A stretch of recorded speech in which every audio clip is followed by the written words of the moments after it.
શું તમે જાણો છો કે તમે હોમ લોન માટે સબસિડી જ્યારે એપ્લાય કરો છો ત્યારે તે સબસિડી તમારા એકાઉન્ટમાં કેવી રીતે જમા થાય છે? તો આ સિમ્પલ 6 સ્ટેપના માધ્યમથી આપણે સમજીએ કે તમારા એકાઉન્ટમાં સબસિડી કેવી રીતે જમા થાય છે. સ્ટેપ નંબર ફર્સ્ટ, સૌથી પહેલા તમારે PMAY ની યુનિફાઈડ વેબ પોર્ટલ ઉપર જઈને તમારે એપ્લિકેશન કરવાની રહેશે અને તમારો એપ્લિકેશન આઈડી જનરેટ કરવાનો રહેશે.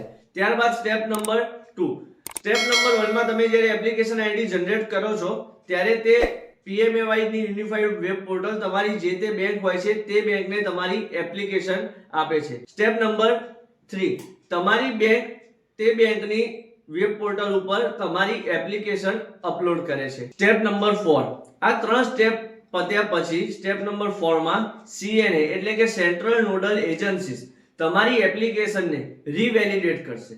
Step number 5, ministry of housing urban affairs દ્વારા તમારી સબસિડી રિલીઝ કરવામાં આવે છે. આફ્ટર ધેટ લાસ્ટમાં સ્ટેપ નંબર 6, તમારી સબસિડી તમારા એકાઉન્ટમાં જમા થઈ જાય છે.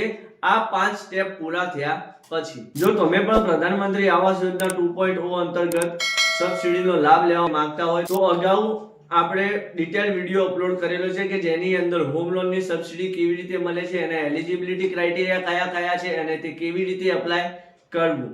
જો તમે પણ એ ડિટેલ વિડિયો જોવા માંગતા હોય તો ઉપર આપેલા આઈ બટન ઉપર ક્લિક કરો, અધરવાઇઝ નીચે ડિસ્ક્રિપ્શનમાં લિંક પણ આપેલી છે. જો વિડિયો પસંદ આવ્યો તો વિડિયોને લાઈક કરો અને આવા જ ઇન્ફોર્મેટિવ વિડિયો જોવા માટે બિલ લોન બેંક કન્સલ્ટન્સીની YouTube ચેનલને સબસ્ક્રાઇબ કરો.